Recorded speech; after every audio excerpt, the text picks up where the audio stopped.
Whether you just moved in together, got engaged or married, money is a leading cause of disagreement for couples. Communication is known to be the cornerstone of a successful relationship. But when it comes to money, many partners don't broach the subject until after they're in financial trouble, or have serious gripes. Managing your own money can be challenging enough. But incorporating your spouse's finances can be overwhelming. In other words, don't expect to be an expert right away.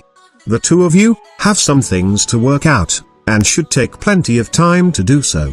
Follow these 10 steps, so you and your partner can easily get accustomed to healthy financial habits. Welcome to Lifestyle Therapy Channel. Stay tuned.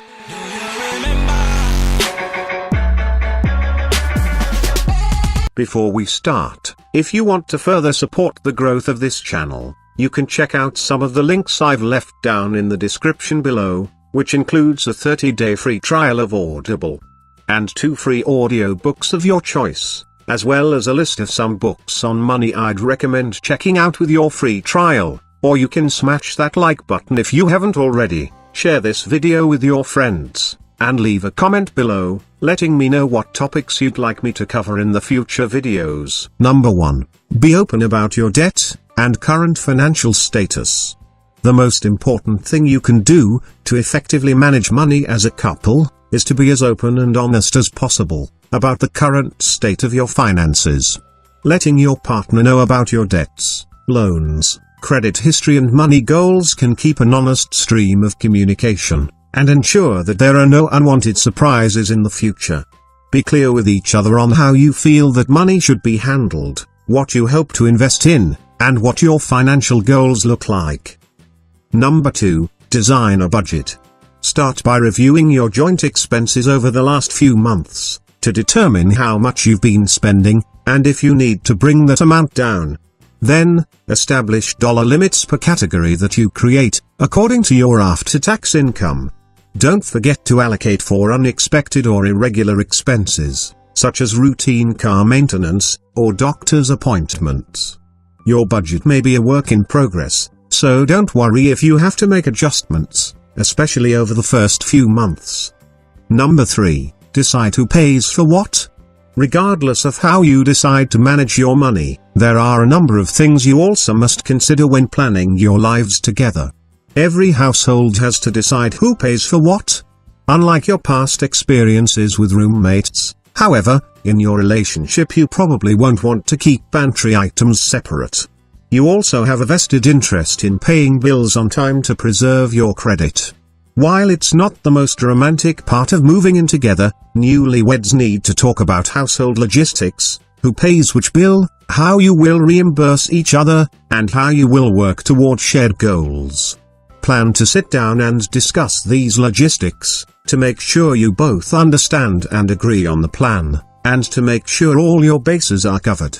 Once it's decided who will pay which bills, automate the payments so you're never late, and your partner never has to worry. Now is also the time to discuss retirement and longer-term goals, such as buying a house, or taking a dream vacation. Make sure you're both contributing to retirement accounts, and set up an automated system to contribute to your savings for those long-range goals now. Number 4. Discuss your goals. Take the time to honestly discuss your short and long-term financial goals, whether they are to save for a home, pay off credit card debt, or finally get that motorcycle. Be careful not to criticize your partner's goals. Remember, they are just as important to him or her as yours are to you. From there, work together to make a list of the top goals you both want to achieve, making sure it's both fair and manageable. If you've already been with your partner for a while, try to have regular check-ins about your goals. They may change over time, and you'll want to reprioritize together. This is especially important if your family is growing. Number 5. Build an emergency fund. If you don't already have an emergency fund, consider making this a top priority. An emergency fund is money that is set aside in case something expensive happens unexpectedly, such as a lost job, family illness, natural disaster, or a major home repair. Aim to save about 6 months' worth of your household expenses. in case the emergency is that you have no income. Building an emergency fund should be a priority, because it will bring financial security, and protect your relationship in case disaster strikes. Number 6. Consider having 2 bank accounts each. Opening a joint bank account is a great idea when you've decided to share finances. However, giving control of all of your money to another person can be not only risky, but cause avoidable fights. Consider opening up one shared account, and one separate account for income that you wouldn't otherwise spend on things involving the other person.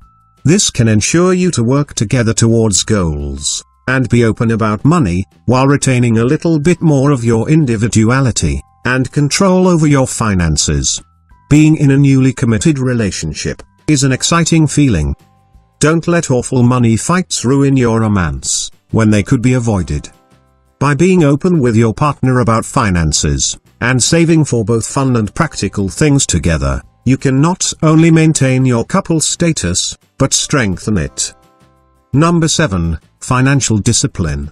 As you discuss the budget, both of you must realize you cannot spend more than you make, if you want to have financial security. Your wants, needs and desires must be combined with your spouse's, and the new total must be less than your family income. Be realistic about what you can afford. One of the biggest traps I see young couples fall into is trying to have everything their parents have. Remember, your parents took many years to get to where they are. Just because you got married doesn't mean you have to overextend your finances in order to buy a house and all the stuff to put in it. In fact, I recommend newlyweds not make any major financial decisions during their first year together. As you get your spending under control, it's also important to look to the future. Set short-term and long-term financial goals.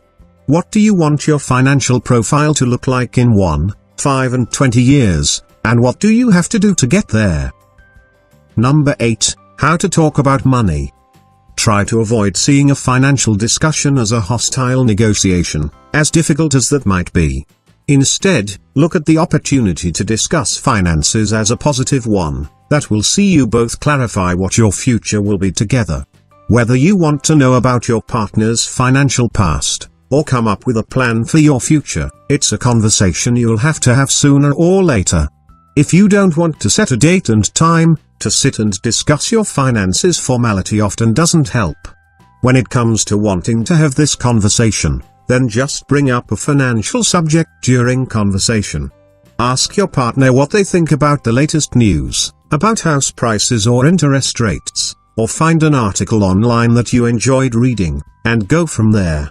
A chat about the news can quite easily transition into, do you think it's time we discussed our own finances, without it feeling like it has come out of the blue. Number 9, you can do it. It is important to recognize that you're probably going to disagree on some things here, but usually it will be something you can compromise on.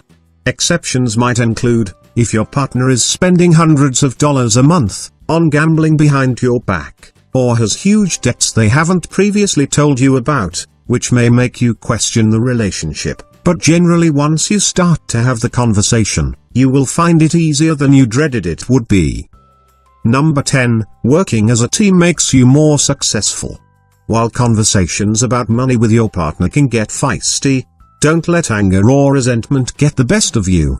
Explain your thoughts and feelings logically, and ask your partner whether he or she is willing to work as a team to be successful. When you're a committed couple, it's smart to strategize and organize your life in unison. You can accomplish much more together than you ever could apart.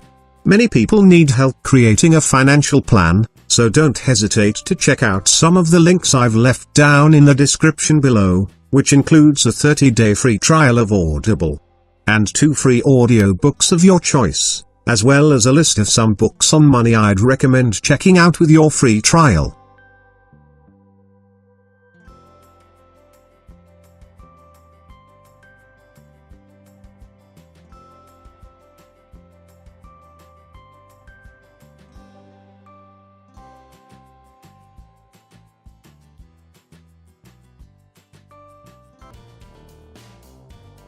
I hope you enjoyed the video. If you find it useful, Don't forget to share it, and make sure to subscribe to see more video in the future. Thanks for watching, and see you soon.